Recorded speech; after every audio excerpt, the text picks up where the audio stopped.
just make sure I can be heard. Yeah, okay. Well, I'm very conscious that we have 4 speakers in this session, so I'm going to be brisk. I'm going to give you a personal view on how the new statutory framework can be made to deliver real value for society and for everyone. Just check I can manage the technology, or not. There we go. I'm not going to say much about the new statutory model because I think you'll be hearing quite a lot about it, but I will give you a particular perspective on it, and it's different to the perspective Jack Straw gave you yesterday, if you were paying sufficient attention to note the difference. He stressed the implications for the Office for National Statistics. I would stress the creation of a non-executive statistics board, largely non-executive statistics board, the fact that it will absorb the Office for National Statistics, abolish the Statistics Commission. This board will set a statutory code of practice and will have authority to assess the activities of government departments right across the UK against that code.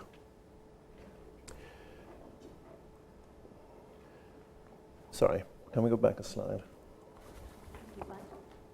That's fine. It probably seems obvious that we should assess quality of official statistics. In fact, it's not done very much in a formal sense. Whether quality is defined in terms of a technical sense of accuracy, consistency, measures of reliability, or in a broader sense of fitness for purpose. And I think there's quite good reasons for this. It's partly to do with the cost. The Commission's own experience is that carrying out assessments of statistical practice is a time-consuming and costly process, involves a lot of expert input. It's partly to do with whether you can define quality in a way that is particularly meaningful. But it's also the case that in some instances it's not entirely clear how much room there is for improvement. On something like crime statistics, for example, there's a lot of debate about what's wrong with the figures, but finding ways to make them better is quite problematic.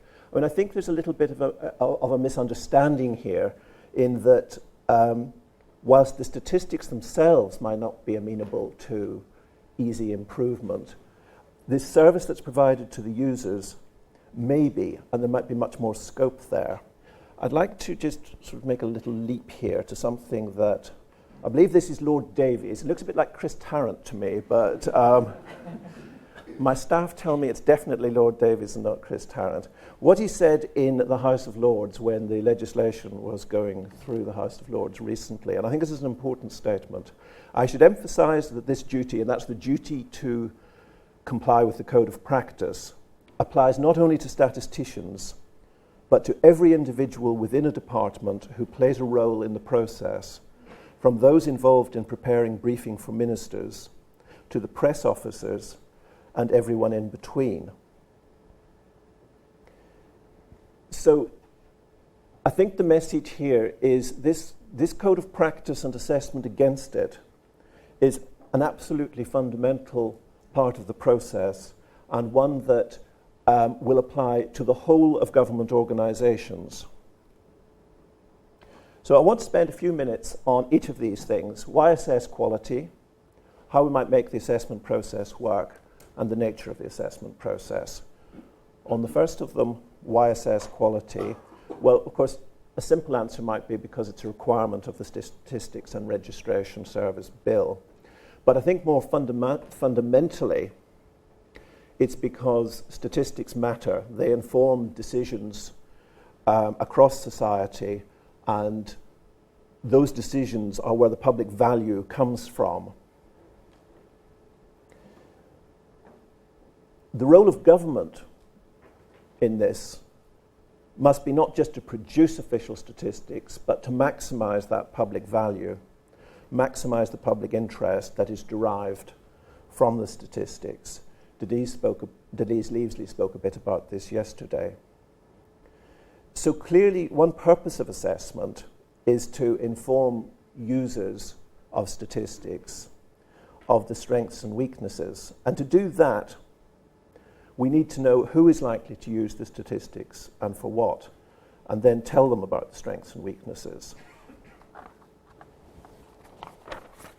But also, in a way that isn't enough, the assessment process has to produce recommendations which will help producers to improve the service.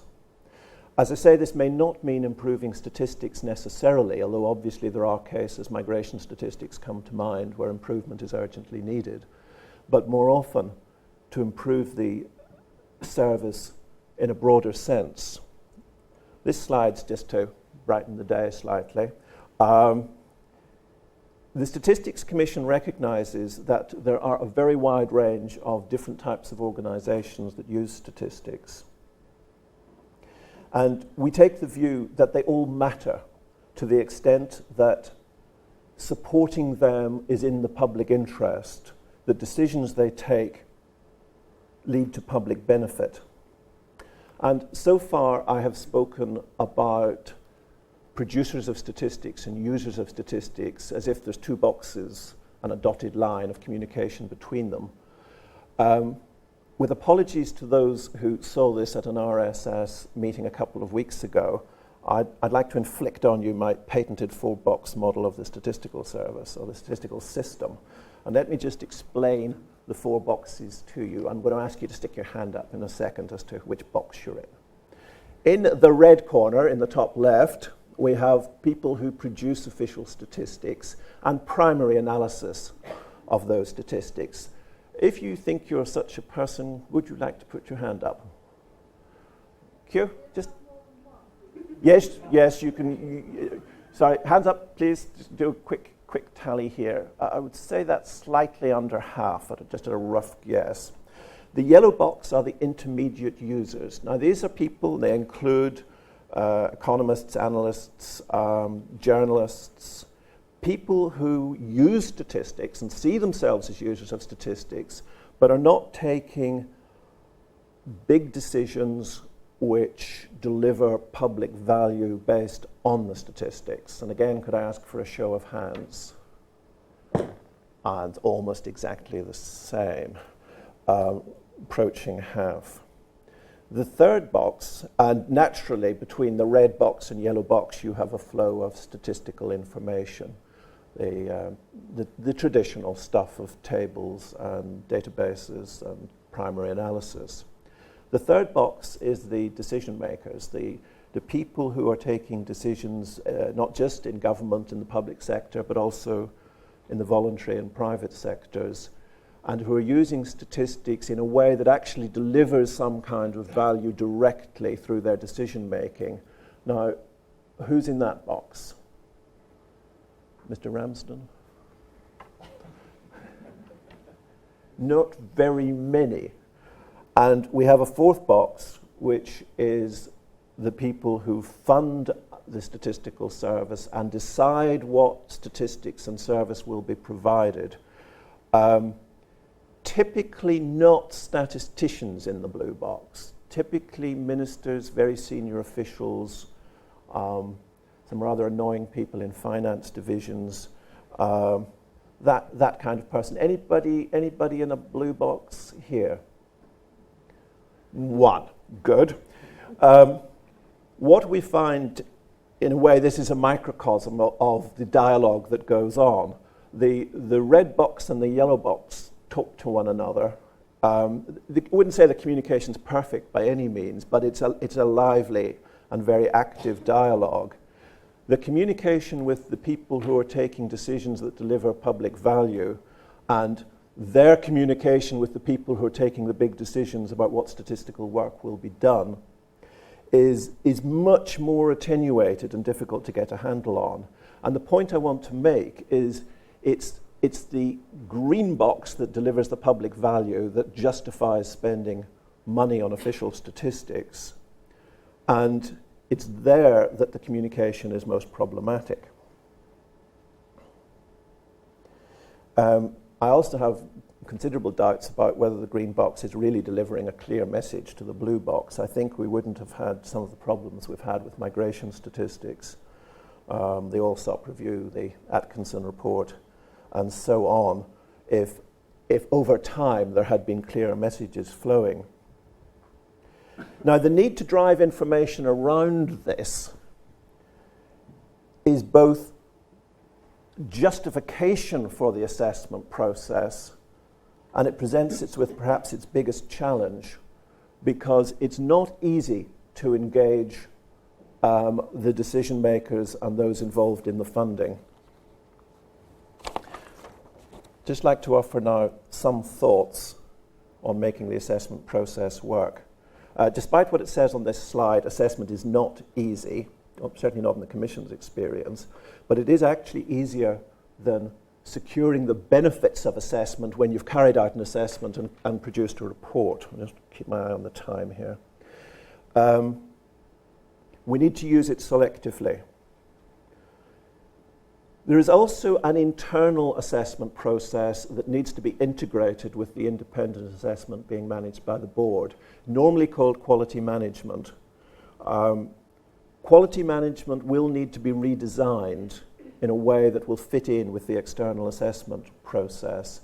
The Commission produced a report in 2005 with the help of the National Audit Office, questioning whether the assessment process was actually, the quality management process was working well.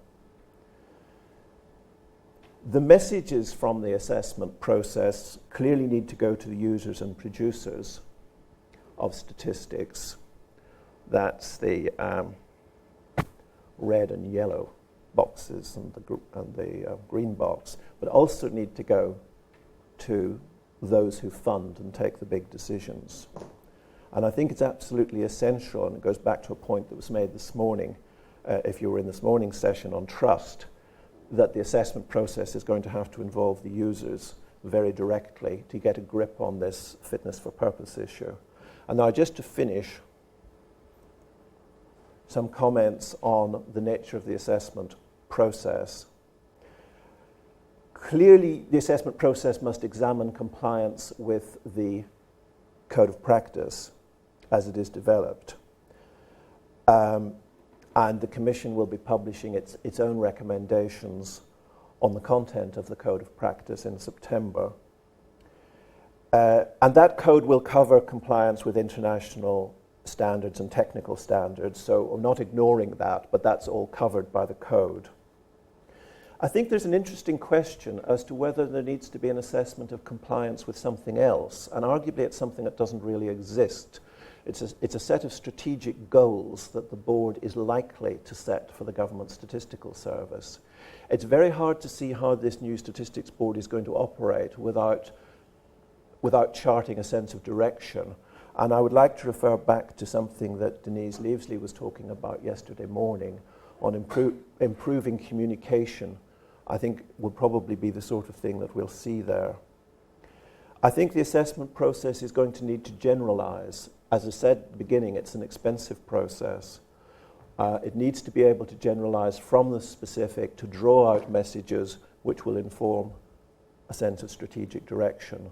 And one of the important lessons, and I'll finish on this one, from the Statistics Commission's work, is that when you're doing assessment, it has to be forward-looking and constructive. It's too easy just to criticize. We have seen some of that recently. Confrontation is easy. It's a luxury. Finding a way forward is what the board's going to need to do, and the assessment process is going to be fundamental to that. These are personal thoughts. I may have got some of them wrong. The Commission won't be around to argue the toss on these things, but I think we do see the new developments as a real opportunity to drive the system forward, to drive the statistical system forward, to the benefit of all decision makers and everybody affected by those decisions, and in effect that means all of us. Thank you.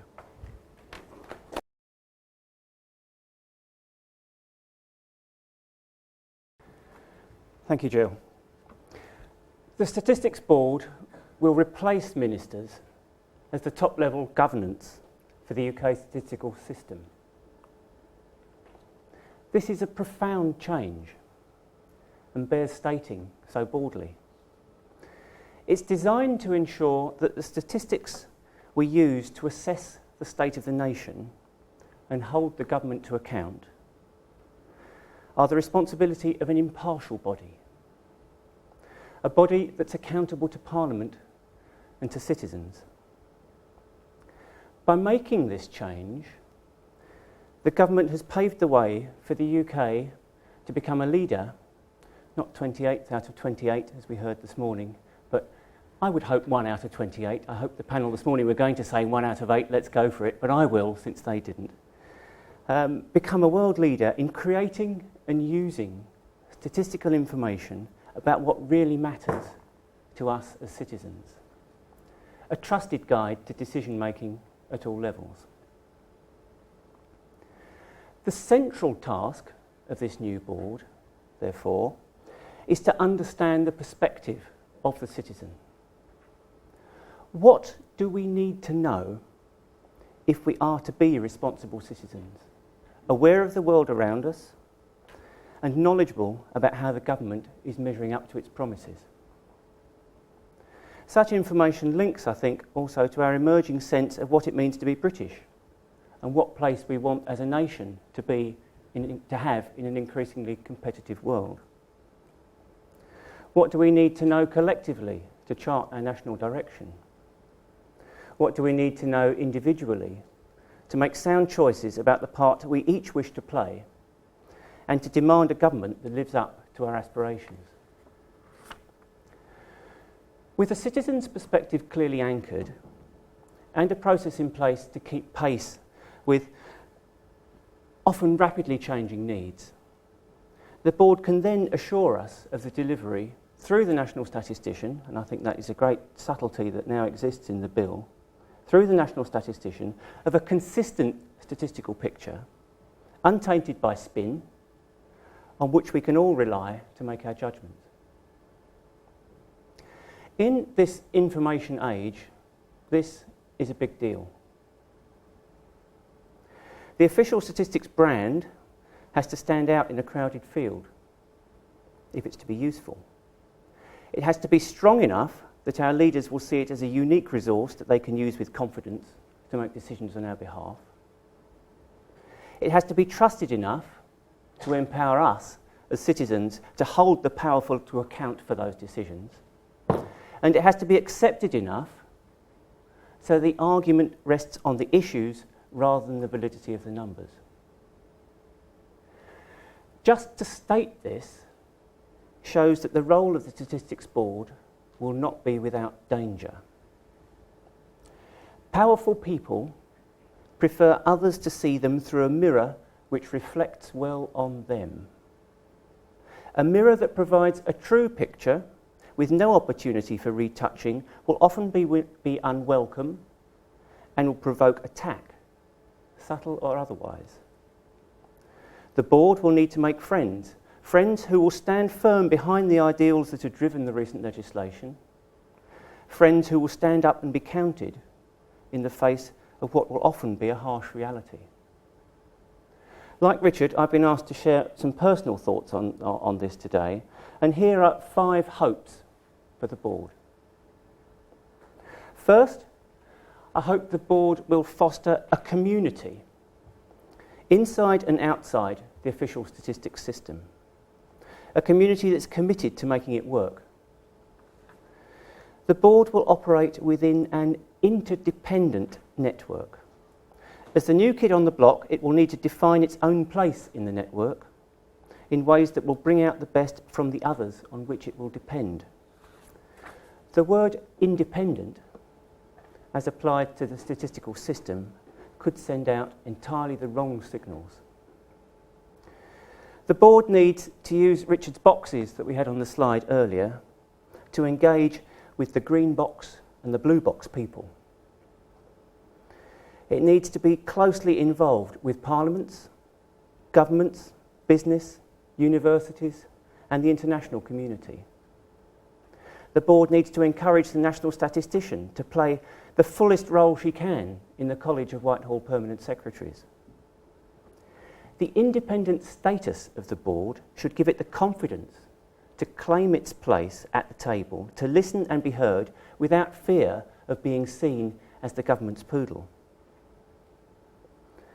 I hope that the independent status of the board will not signal a retreat to Fortress Newport. Second, I hope the board will fight to win the argument for open access in the name of the citizen to any information that will help it create the statistics we need for wise decisions and informed debate. To win this argument, it must demonstrate that it can honour rock-solid assurances on confidentiality. Issues of privacy and data protection are already high up the agenda, but I have no doubt they will get increasingly more difficult, increasingly central to public debate on how information about us is collected and used. The special position of statistical information, despite all the debate we've had in recent years, has not yet at all been recognised clearly enough by the main players. The board must make sure that it is. Third, I hope the board will help build our national capacity for quantitative analysis and make sure it's harnessed to this cause. This will give some balance, I hope, to the not unreasonable emphasis placed within ONS in recent years on statistical sources. As discussions on issues from immigration to public sector performance to pensions have shown, the big questions are about how we can piece together a convincing picture using a complex array of incoming data. Our national accountants have mastered this art over generations. Our environmental statisticians have an impressive record in this area already. We heard this morning about the work of the Healthcare Commission, giving us an up-to-the-minute example that others, I'm sure, could do well to study and follow.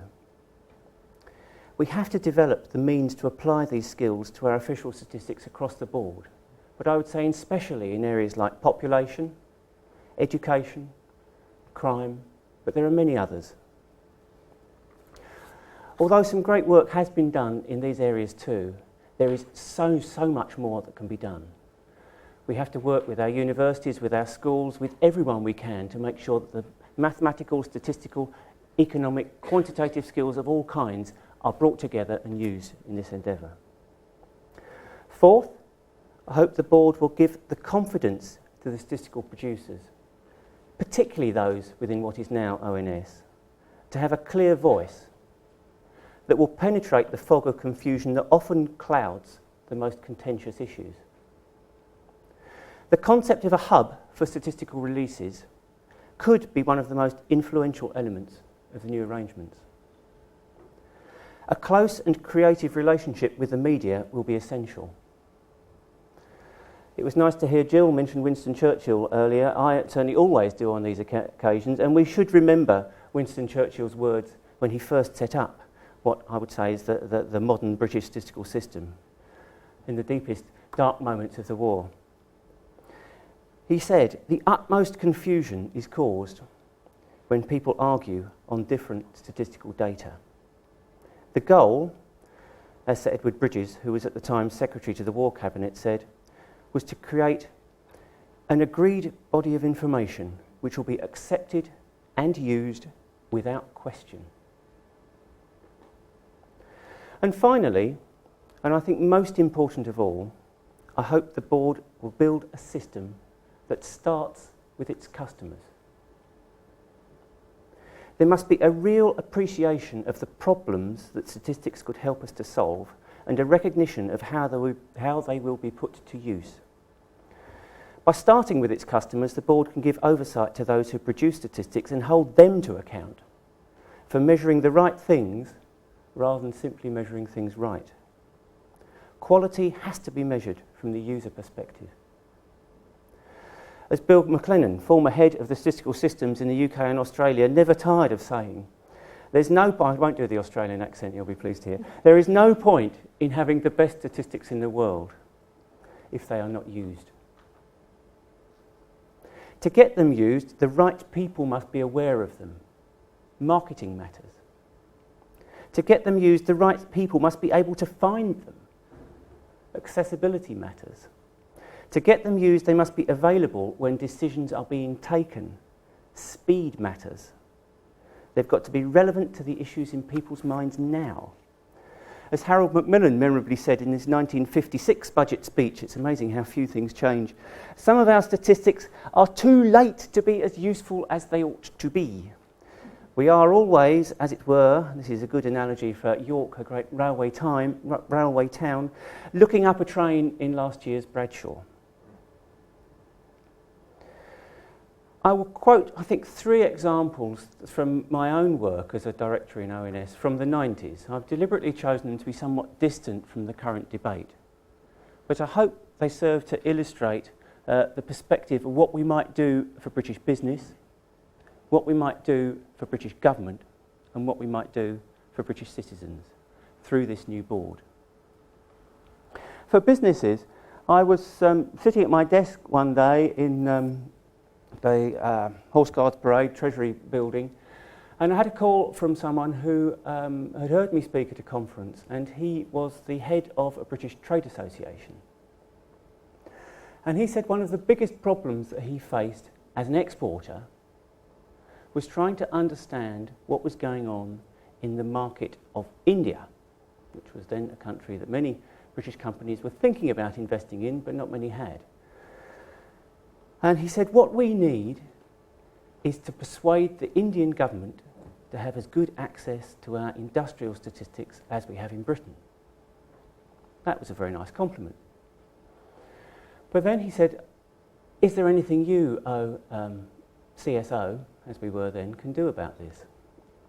And we put together a programme that the British Council kindly funded and was a very nice thing for them to do, that took me out to India and got me to go and visit the ministries, the permanent secretaries of all the main departments in India, the Planning Ministry, the Finance Ministry, the Industry Ministry.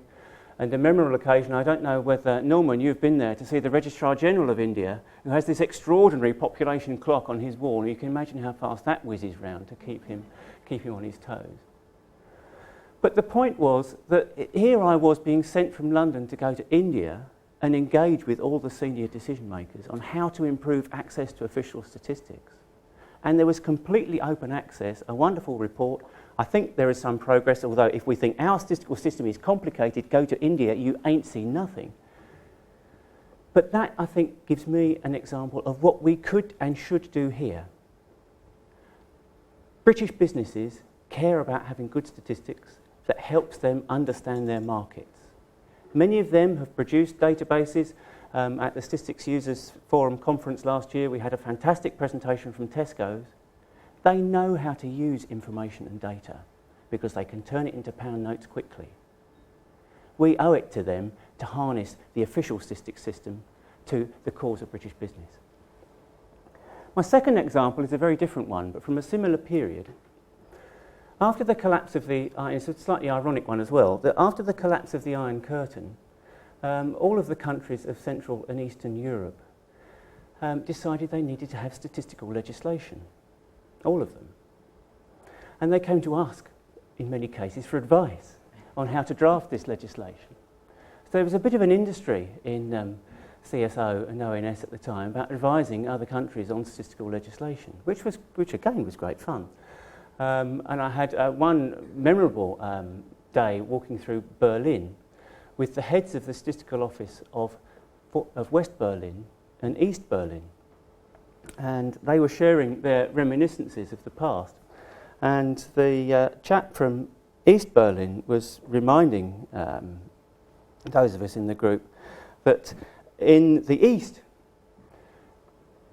there was complete and total open access to all the individual unit records, but nobody could see the aggregates because that was a national top secret piece of information that nobody could see the truth of. The only things that people could see were what were coming out from the Politburo.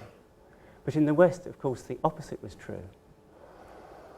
But also in that group was someone who had come back to his own country to head the statistical office having been in exile for very many years. And he told the story about when he came back, he was invited by the Prime Minister to join cabinet meetings. And the cabinet meetings would be set up with the Prime Minister in the middle of the table, not terribly dissimilar to our own cabinet meetings, the Gus O'Donnell figure sitting on the one side, and the National Statistician sitting on the other. And the way the debate would take place would be that the Prime Minister would look to the National Statistician first and say, so what the hell is going on out there? And would then turn to the Cabinet Secretary and say, so now what are we going to do about it?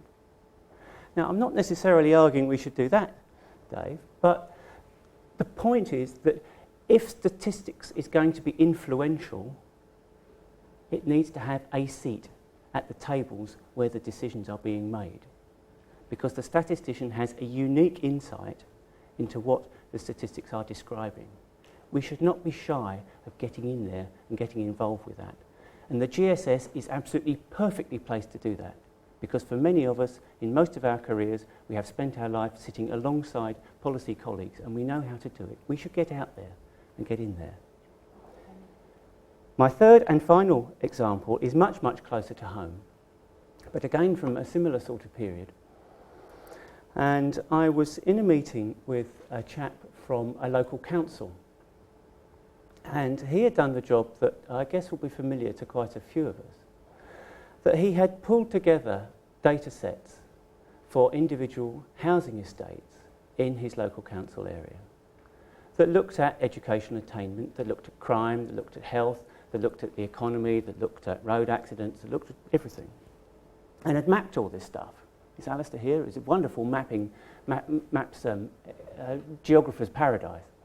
But he'd produced this thing, and the time of this conversation, he had just got over what he thought was going to be the most traumatic experience of his life, because he'd been asked by his council leaders to go round each of these housing estates and present the figures back to the people in those places. And he'd been asked first to go to the estate that shone out as having the worst educational attainment, the worst crime figures, the worst pretty much anything you could think of, and present to these people these numbers. And he went out fearing that he would be lynched. And he got in there, did his presentation, and there was something of a pause. And then someone put his hand up and said, "We have known this forever. We know how awful this is, but thank God you've come, because now it's official. Now someone might actually do something about it." And that's where I think my thesis on the citizen's perspective is at its most pointed. If we get this right, if we start local, several of the presentations today have talked about starting local, understand what it is that people really care about in their own communities, and make that real and official, then hopefully we'll get some better decisions made about fixing the problems that matter. So, official statistics matter to UK competitiveness in our free and globalised world. Whilst the context is a little different, the prescription published by The Economist in 1945 still holds true. Good statistics are important to a country whose economic policy proceeds by guiding and assisting industries and firms whose decisions are free, just as an accurate chart is necessary for a ship sailing the free seas. Peter Smith this morning described this as an unresolved paradox. But the more pluralistic our society becomes, the more critical it is we have an agreed body of statistics on which to judge how well it is working. As the Prime Minister has recently reminded us, official statistics are a critical part of the constitutional settlement between the citizens and the state. The Statistics Board has the opportunity to oversee the creation of an authoritative management information system for UK PLC that will be of great use to us all. Statistical information that charts our nation's progress and its place in the world, warts and all, delivered without fear or favour in a language we can all understand. If it does so, our governments and other decision makers will be able to focus their attention on the issues rather than the validity of the facts, and our parliaments and citizens will have a trusted means by which to hold them to account. Thank you.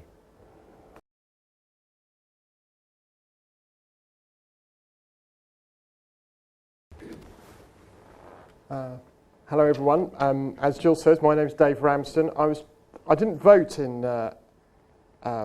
Richard's little poll because I was trying to think which box I was in, and I decided I probably had a limb in each of the 4 boxes, but that left me looking a bit like the new Olympics logo.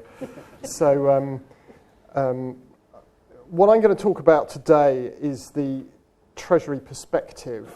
So it will be the official view to some extent.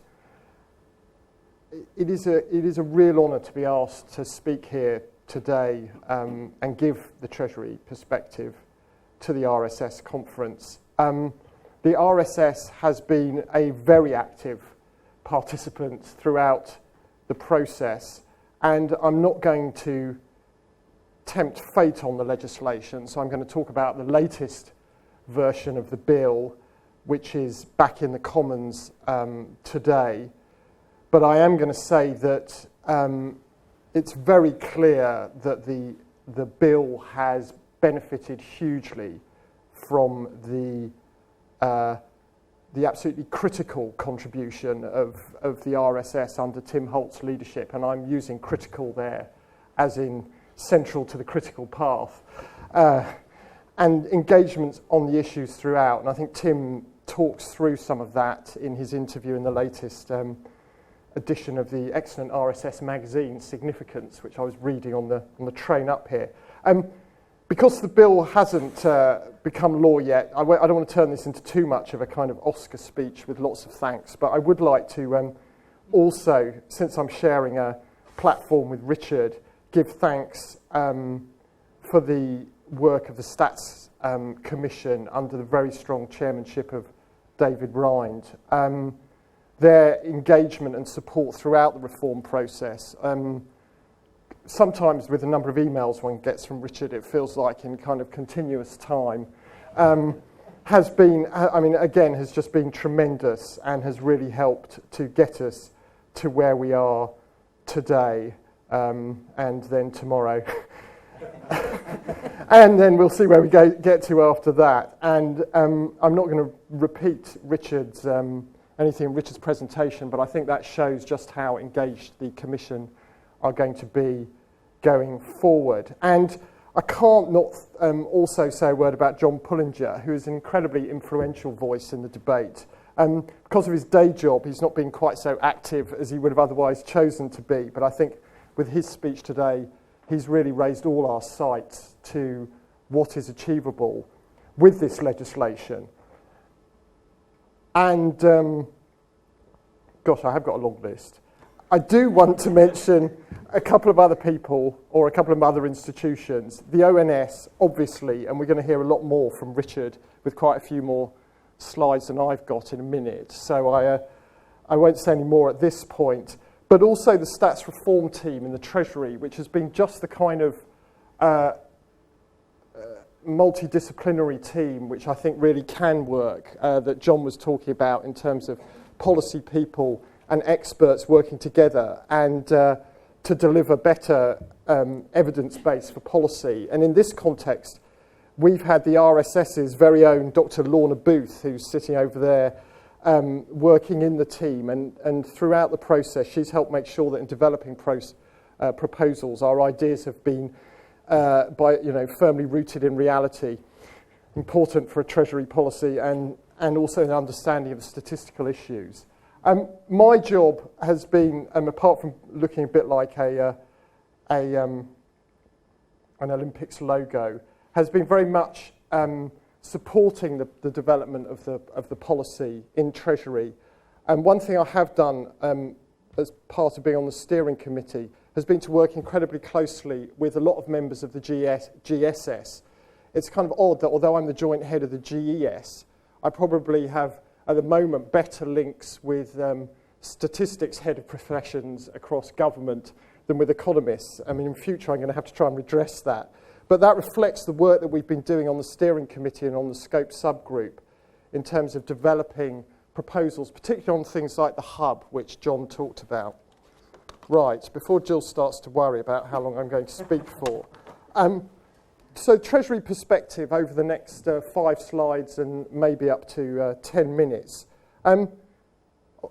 before I go into more detail, what I want to say is that what we've tried to do with this legislation is to deliver a clear statutory framework for the future, which has a number of building blocks within it. In fact, most of the slides you'll see have boxes or building blocks on them. But the key point here is what we're trying to do is set the direction, and it'll be for the independent board to decide how it uses those building blocks to deliver on the government's objectives of enhancing credibility, coherence and quality of official statistics. Now at present, the Treasury, as it says here, I actually crossed this out in my speaking note, but obviously didn't get to the slide in time. It's described as the parent department. I like to think of us more as the sponsor department. One of the many enhancements to the bill. This will change from next April, and the Cabinet Office will take over the residual responsibility. But anyway, at present we remain the sponsor department.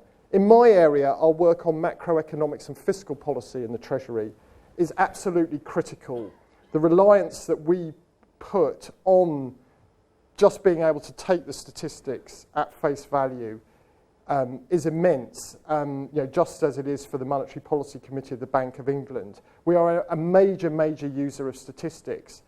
Coming up here on the train today, the front page of the FT, the headline is about the latest inflation numbers, alongside the latest takeover proposal. But I mean, that just shows how central data is to the macroeconomy. But more generally, we have wider involvement in the use of statistics for developing evidence-based policy across the often very broad reach of Treasury and government policy.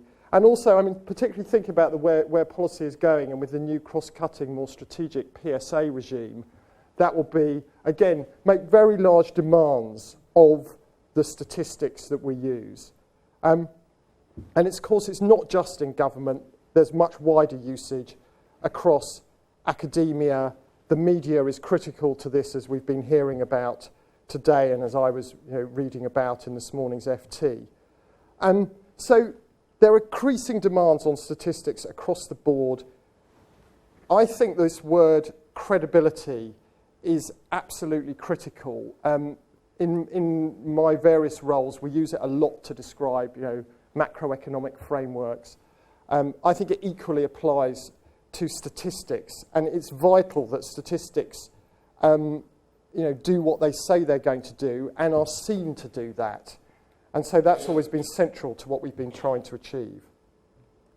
In terms of what we're doing, I think there is no pun intended here, but I mean, these really are reforms of major significance in my view, and as we've heard some of the context from earlier speakers.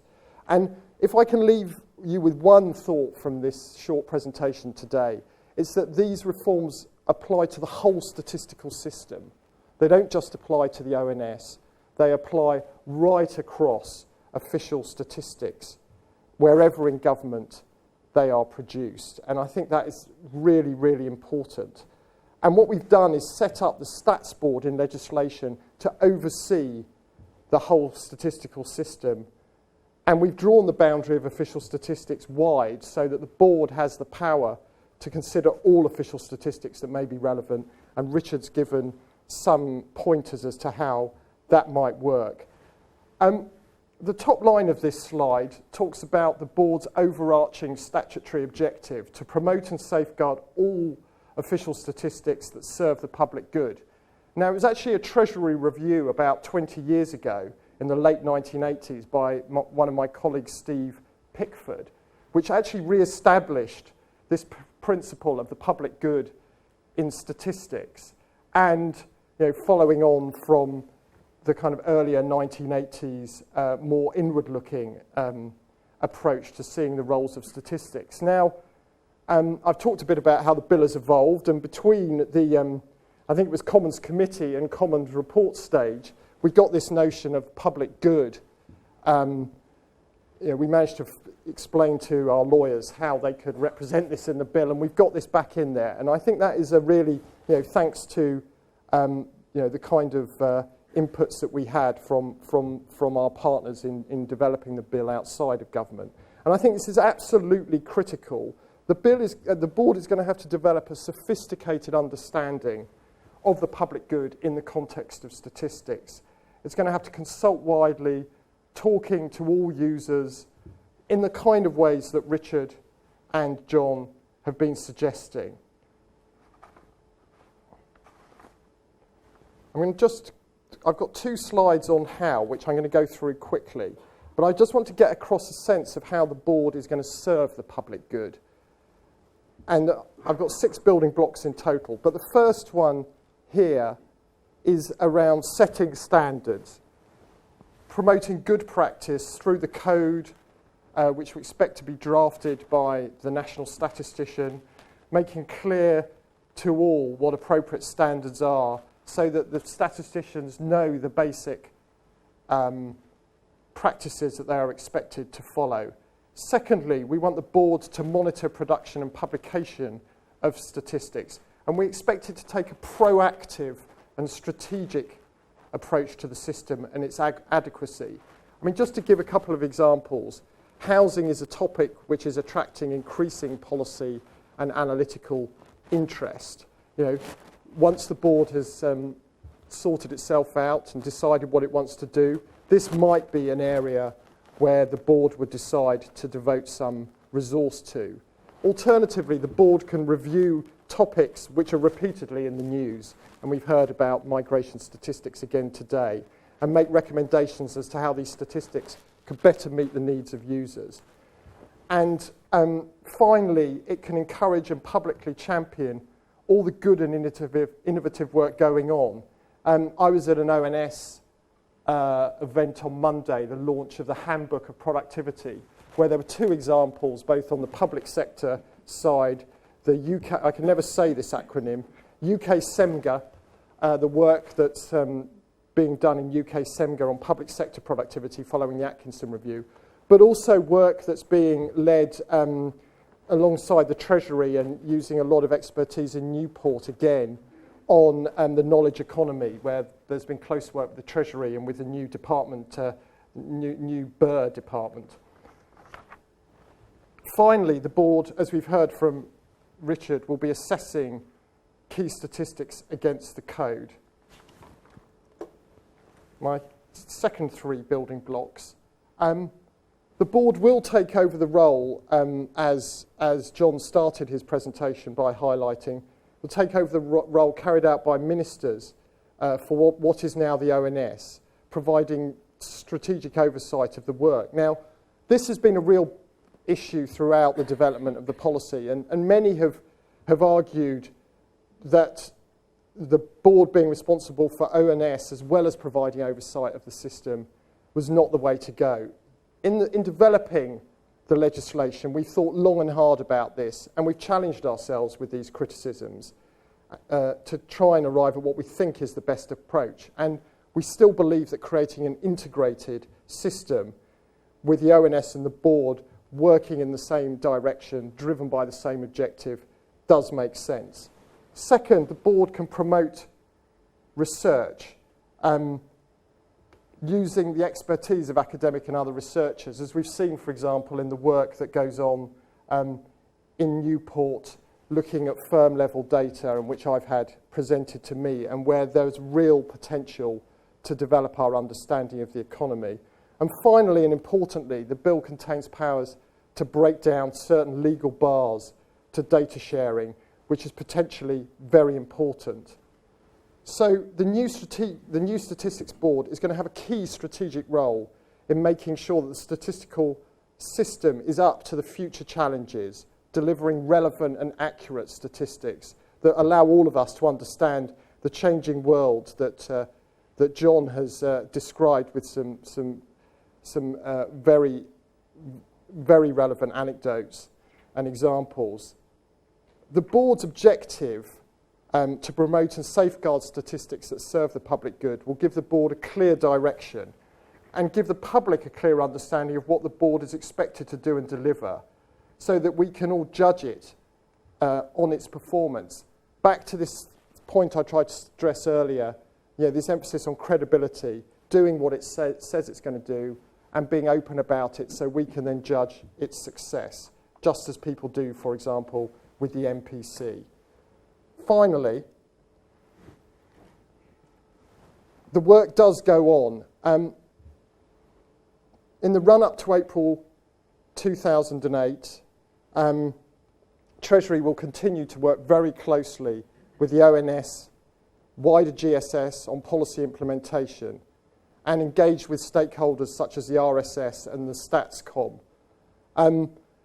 We've really got into real time in the last couple of days in terms of this implementation. As I've suggested, we're back in the Commons this afternoon, debating the latest position on pre-release. In another part of the Houses of Parliament this afternoon, the government's proposed nominee for the chair of the board, Sir Michael Scholar, is giving evidence to the Treasury Select Committee in the first ever confirmation hearing in this field. We're moving into new territory with this approach to confirmation hearings, and it's a signal of how important the government thinks it is to get this appointment right, and to involve Parliament very early in that process. Beyond April 2008, the Treasury is going to continue to be what it is at present, a key user and customer of the board. I'm not sure if Jill will let us on to SUF, as it's wonderfully named, but we will continue to be engaging with other stats users, both within and outside government. And as I've tried to stress, we are and will continue to be key customers for the board's outputs. Just finally, across government, in my role as the joint head of the GES, I'm very keen that we work even more collaboratively with GSS colleagues and colleagues from other professions, and with policy colleagues, both within and beyond government.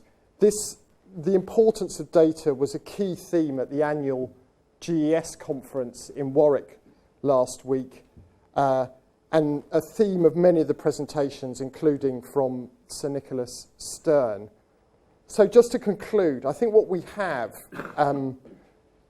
subject to where things go in the next 24 to 48 hours, but I'm confident that what we have is a real opportunity here to build on what are already strong foundations in the UK statistical system, and that's important to remember. I think they are strong. I would have liked to have been at the discussion of trust this morning, but couldn't get up here in time. I mean, our aspiration is to have created a strong legislative framework on which the board can building on these building blocks I've highlighted, and so that over time the board becomes seen as important an institution in the UK framework, whether you call it, as John has, the framework for UK PLC or something else, as an institution such as the Monetary Policy Committee, and that we can deliver a robust, trusted and quality statistical system able to meet what are likely to be very many challenges placed on it. Thank you very much indeed.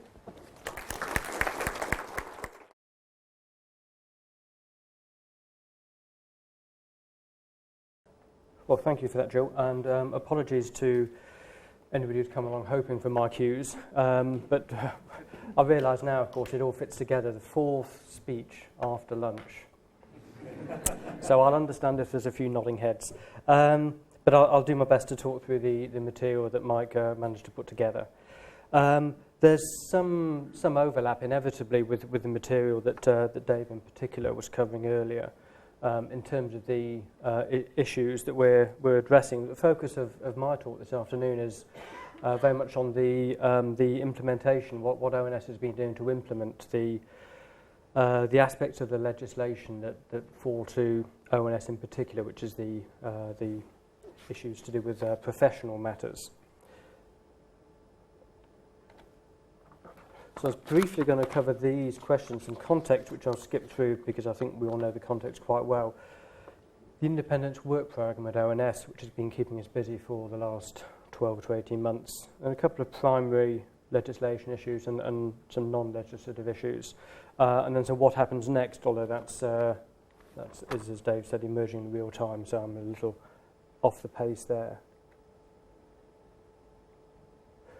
The key point I wanted to note here is that, and I'm very grateful for Dave's acknowledgement of it, that ONS and the Stats Reform team and the Treasury have worked very closely, as of course have heads of profession, heads of statistical professions in a number of departments, in trying to obviously influence and improve the legislation as it's developed from the very first thoughts, but also more recently to help ensure a smooth transition from the present to the future arrangements, and to ensure that ONS and the rest of the GSS can adapt fully to the new independent status and make it work as well as befit such a major legislative development. And of course, implicitly, but always there, delivering measurable improvements in trust and confidence. You know the features of the bill.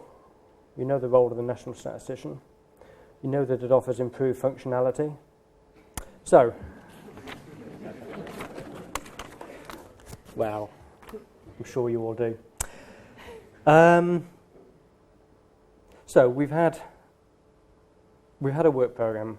We've agreed governance arrangements. Clearly, some of the responsibilities in developing the practical arrangements have fallen directly to the Treasury. Things like the position of devolved administrations and details of pre-release, and the procedures for appointing the chair, which seem to have gone very well.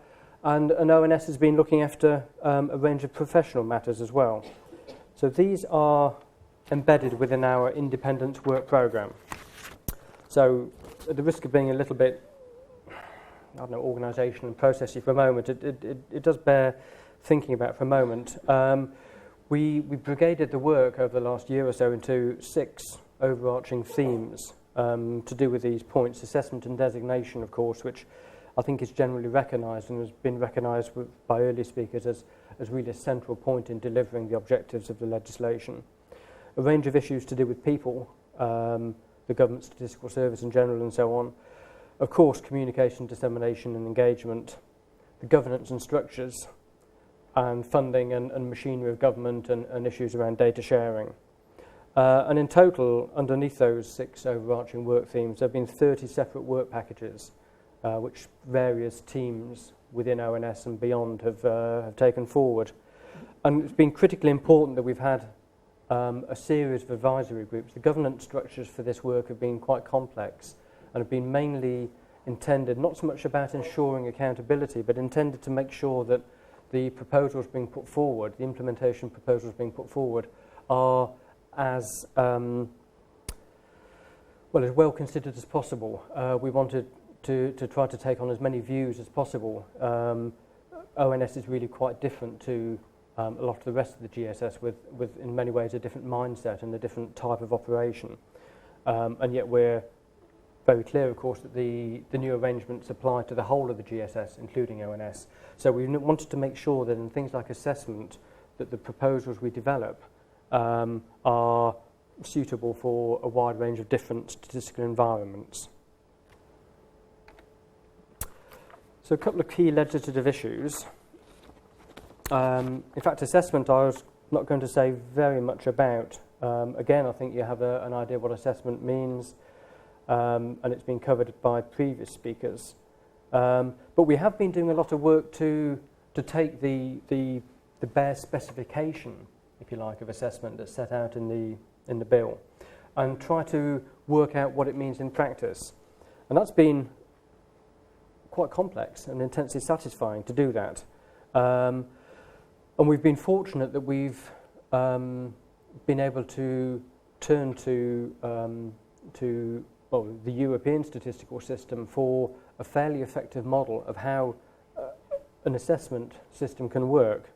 So what we've worked towards is, and I should stress that what we're doing, of course, is producing options for the chair of the board once appointed and ratified and so on. But we've been trying to produce a model based partly on self-assessment and then with a degree of external assessment.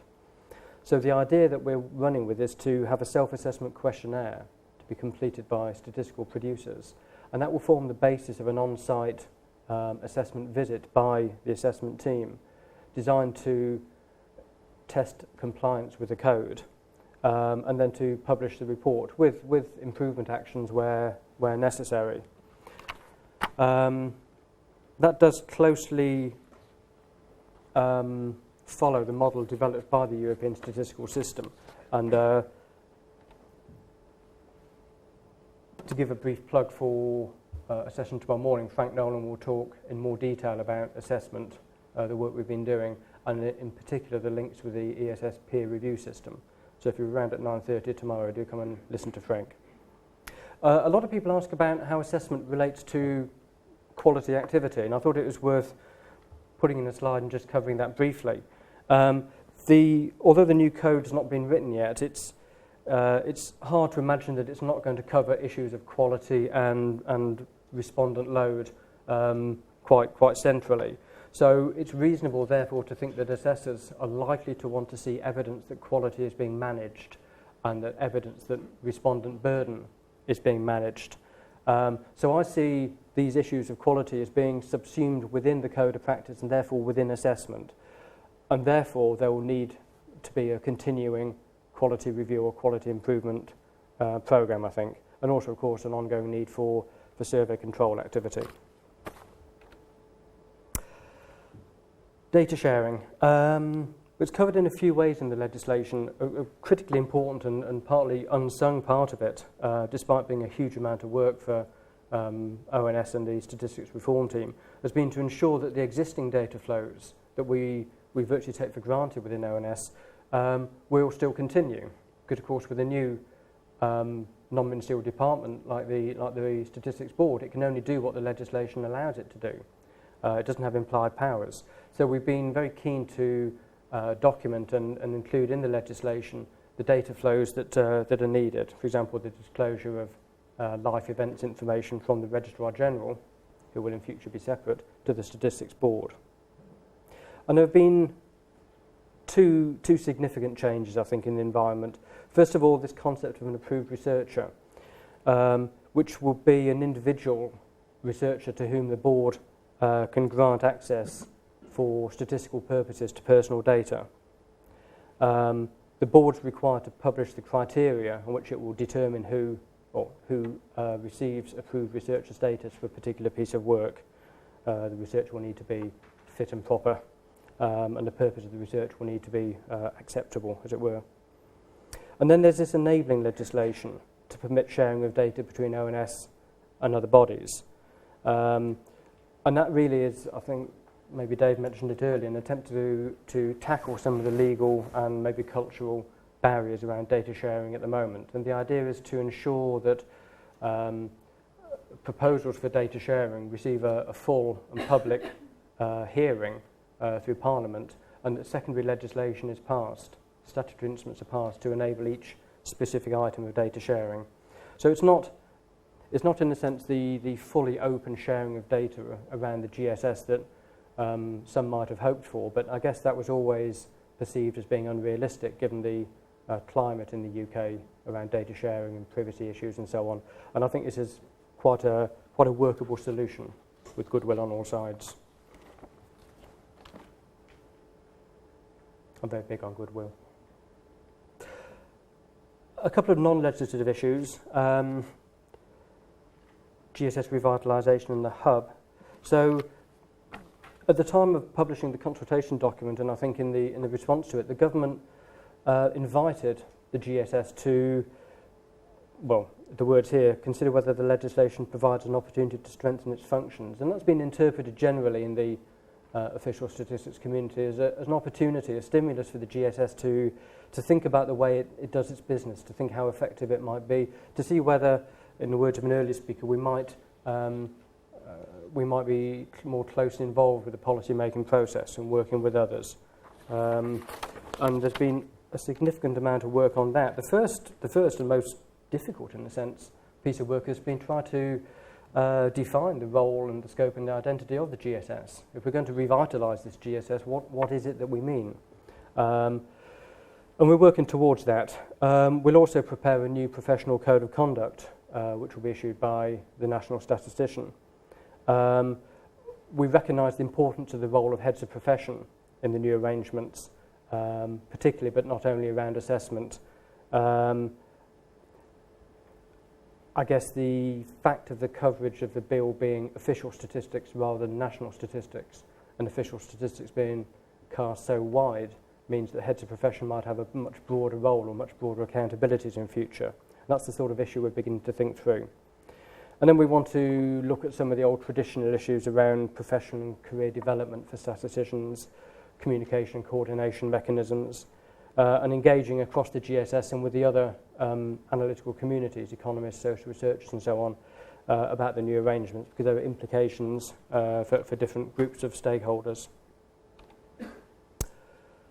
The hub is potentially a great new development. The idea is to publish all national statistics releases through the hub and very clearly separate them from policy comment, sort of physically, as it were, separate them from policy comment. It's likely, I think, although this is for the board and for others to develop, it seems likely that the releases of national statistics through the hub will be mandatory, with non-national statistics continuing to be released through departmental websites. So to the extent that you can interpret national statistics status as this badge of quality, which is clearly intended in the legislation, it'll be these approved statistics from the hub that'll be very visible. And the board will develop guidance on the content of releases as part of the code of practice and the presentation of information in the releases, although the actual content is likely to remain the responsibility of the department, because it's the individual producers, of course, who know their subject area best. This is where it goes slightly unstuck with what happens next. At the time of writing this on Monday, it seemed very clear that royal assent might happen in July and the new chair might be appointed in July. Well, that's moved on. We can probably be, and all credit to the Treasury for delivery of this. What's clearer probably is, or what we can begin to think about for the future maybe, is September onwards, where new board members will be start to be appointed, and the critical post of the head of assessment is likely to be filled, or at least from September onwards, not quite sure when. And then April 2008 with an enactment and the board assuming the full responsibilities set out in the legislation. In the meantime, ONS and Treasury and the rest of the GSS will continue to work on the different strands of activity that I outlined earlier, so that when the board is fully up and running, it's in a good place to hit the ground running. Thank you very much.